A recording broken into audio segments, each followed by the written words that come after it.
कहानी की शुरुआत होती है उस प्रसिद्ध हिटमैन साकामोटो तारो से, जिसे सुनते ही हर गैंगस्टर कांप उठता था और हर हिटमैन उसके जैसा बनने की चाह रखता था। लेकिन एक दिन उसे एक लड़की से प्यार हो गया। उसने अपना हिटमैन वाला काम छोड़ दिया, शादी कर ली और उन्हें एक बेटी भी हुई। आज वह काफी मोटा हो चुका है और अपनी छोटी सी दुकान पर काम करता है। एक दिन एक लड़का साकामोटो को ढूंढते हुए उसके स्टोर तक पहुंच जाता है।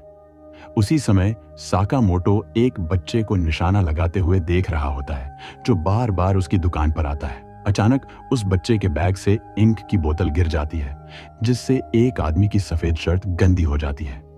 यह देख वह आदमी गुस्से में आ जाता है और बच्चे को उठाकर मुक्का मारने वाला होता है, पर साकामोटो उसका हाथ पकड़ लेता है और अपनी पेंसिल उसकी गर्दन में घुसाकर उसे जान से मारने का इरादा जताता है। वास्तव में वह उसे मारता नहीं है, बस ऐसा करने की सोच रखता है, जिससे वह आदमी दुकान से बाहर चला जाता है। यह सारा दृश्य उस लड़के ने भी देख लिया था, जो साकामोटो को ढूंढने आया था।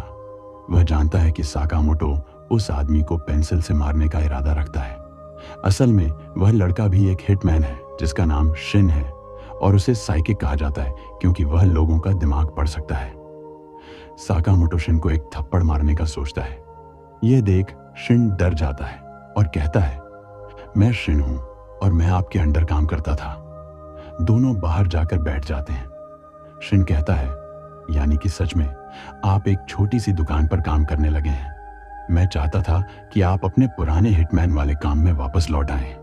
साकामोटो अपने दिल में सोचता है कि उसके हिटमैन वाले दिन अब खत्म हो गए हैं। शिन पूछता है, आप लेजेंड हिटमैन हुआ करते थे, जिसे सुनकर हर गैंगस्टर डर जाता था। आखिर आपने यह सब कैसे छोड़ दिया? साकामोटो कोई जवाब नहीं देता और अपने नूडल्स खाने लगता है। शिन आगे कहता है, अब आप इतने मोटे हो गए हैं कि आपको पहचानना भी मुश्किल हो गया है, और अपनी सिगरेट जलाने लगता है। लेकिन साकामोटो बिजली की तेजी से उसकी सिगरेट काट देता है, क्योंकि यहाँ नो स्मोकिंग का बोर्ड लगा हुआ है। साकामोटो की स्पीड देखकर शिन समझ जाता है कि भले ही वह मोटा हो गया है, पर वह अब भी उतना ही खतरनाक है और चाहे तो शिन को भी मार सकता है।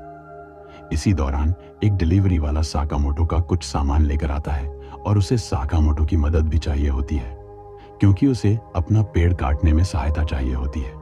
साकामोटो हमेशा टाउन के लोगों के छोटे मोटे काम में मदद करता रहता है और बच्चों से लेकर बूढ़ों तक सब उसे पसंद करते हैं।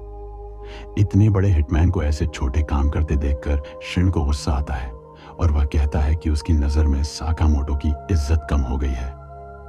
फिर शिन अपनी कार में बैठकर सोचता है कि वह पूरे 5 साल बाद साकामोटो को देख रहा है, पर वह अब भी कितना कमाल का है। मोटे शरीर के बावजूद उसका ऑरा, आभास कम नहीं हुआ। काश वह फिर से उसके साथ काम कर पाता। तभी शिन को उसके बॉस का कॉल आता है, जो पूछता है, क्या तुमने साकामोटो को वापस काम पर आने के लिए मना लिया? शिन कहता है, नहीं।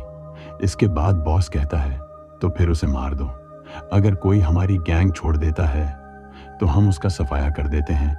यही हमारी दुनिया का नियम है, और अगर ये काम तुम नहीं कर सकते तो मैं किसी और को भेज दूंगा। असल में शिन को साकामोटो को मारने के लिए भेजा गया था, लेकिन वह साकामोटो का बहुत बड़ा फैन है और ऐसा करना नहीं चाहता। काफी सोचने के बाद शिन समझ जाता है कि उसके पास और कोई विकल्प नहीं है। अगर उसने साकामोटो को नहीं मारा तो कोई और जरूर मार देगा। तो अगर साकामोटो को मारना ही है तो यह काम उसके ही हाथों होना चाहिए। अगली सुबह शिन साकामोटो की दुकान पर वापस पहुंच जाता है, जहां उसकी पत्नी पूछती है, तुम कल भी आए थे ना? पर शिन कोई जवाब नहीं देता और अपनी गन में साइलेंसर लगाकर दुकान के अंदर चला जाता है। शिन साकामोटो से कहता है, मैं आज टाउन छोड़कर जा रहा हूं, तो जाने से पहले तुम्हें गुड बाय कहना चाहता हूं। इसके बाद वह साकामोटो पर गोली चला देता है, लेकिन साकामोटो अपने मुंह की कैंडी को बाहर थूक देता है, जो उस गोली से टकराकर उसकी दिशा बदल देती है। फिर वह शिन पर एक आइसक्रीम फेंककर मार देता है और उसके सामने से गायब हो जाता है, जबकि शिन उसका माइंड भी पढ़ नहीं पा रहा होता। कुछ देर बाद जब शिन का ध्यान कुछ होता है, साकामोटो उसके पीछे से आकर उसके मुंह पर एक जोरदार लात मार देता है, जिससे शिन दूर गिर जाता है और कहता है, पता नहीं तुम क्या सोचकर मुझसे लड़ने आए थे। इसके बाद शिन बेहोश हो जाता है जब शिन को होश आता है तो वह साकामोटो के घर में होता है, जो उसकी दुकान के ऊपर वाले फ्लोर पर है। साकामोटो ने उसे अपनी फैमिली के साथ डिनर पर बुलाया होता है। शिन समझ नहीं पाता कि साकामोटो ने उसे अपने घर क्यों बुलाया, कहीं इस खाने में जहर तो नहीं। लेकिन उसके शरीर पर जहर का असर नहीं होता। जब शिन खाना खाता है तो उसे बहुत अच्छा लगता है। शायद उसने कई दिनों बाद घर का खाना खाया हो और साकामोटो का भी पहली बार ऐसा रिएक्शन होता है। शिन को आज यह खाना खाकर वह उतना अच्छा महसूस होता है जितना उसे कभी किसी काम में नहीं हुआ, और उसे समझ आता है कि इन छोटी छोटी खुशियों के लिए ही साकामोटो ने अपना हिटमैन वाला काम छोड़ दिया था। डिनर के बाद शिन साकामोटो को खाना खाने के लिए धन्यवाद कहता है और जाने लगता है। साकामोटो उसे एक बोर्ड दिखाता है जिस पर लिखा होता है, थैंक यू, फिर जरूर आना। इसके बाद शिन अपनी गैंग के पास चला जाता है, जहां उसके बॉस उसे काफी डांट लगाते हैं कि तुमने उसे क्यों नहीं मारा। शिन अपने बॉस के सामने सिर झुकाकर कहता है, साकामोटो को जिंदा रहने दो, वह अपनी फैमिली के साथ बहुत खुश है। यह सुनकर सभी हंसने लगते हैं। उसका बॉस कहता है, साकामोटो ने हमारी दुनिया का नियम तोड़ा है और अपनी जिम्मेदारियों से पीछे हट गया है, इसलिए हमें उसे मारना ही पड़ेगा। शिन कहता है, साकामोटो की जगह मैं मर जाता हूं, लेकिन उसे जिंदा छोड़ दो। बॉस कहता है, ठीक है, तुम मर गए। फिर बॉस मन में सोचता है, कितना बेवकूफ है यह, मैं इसकी बात क्यों मानूं। शिन यह सुन लेता है और उल्टा ही उस पर गन पॉइंट कर देता है। इसके बाद उनके बीच एक भयंकर लड़ाई शुरू हो जाती है। इसी बीच साकामोटो अपनी दुकान में बैठे हुए यह सब सुन रहा होता है। वह चुपचाप एक बटन दबाता है जिससे पता चलता है कि उसकी दुकान में ढेर सारी बंदूकें छुपी हुई थीं। साकामोटो उनमें से एक टेजर गन उठाकर बाहर निकल पड़ता है। शिन किसी तरह जिंदा बच जाता है क्योंकि वह अपने आसपास के लोगों का माइंड पढ़ सकता है, जिससे उसे छुपने में काफी आसानी होती है। एक आदमी बजूका से फायर करता है, लेकिन फिर भी शिन बच जाता है। बॉस सभी से कहता है, उसके करीब जाओगे तो वह तुम्हारा माइंड पढ़ लेगा, इसलिए दूर रहकर ही उसे घेरो। जब शिन की गोलियां खत्म हो जाती हैं तो 3 लोग उसे घेर लेते हैं और उसे मारने की कोशिश करते हैं। तभी साकामोटो पीछे से आकर उन सब पर टेजर से करंट लगा देता है। साकामोटो को देखकर शिन और उसका बॉस दोनों चौंक जाते हैं। लोग अब साकामोटो को मारने की ओर बढ़ते हैं, लेकिन साकामोटो, जिसने अपने साथ सिर्फ 2 चॉपस्टिक्स लाए थे, उन्हीं चॉपस्टिक्स से ही लोगों को मारने लगता है। वह इन चॉपस्टिक्स से चलती हुई गोलियों को भी पकड़ लेता है और बिजली की रफ्तार से सभी को एक एक करके गिरा देता है। मोटा जरूर है, लेकिन उसमें ताकत बहुत ज्यादा है। बॉस अपने आदमियों से कहता है कि उस पर गोलियां चलाओ, लेकिन साकामोटो उन सभी की बंदूकों को काट देता है और गुंडों के साथ साथ उनके बॉस को भी समाप्त कर देता है।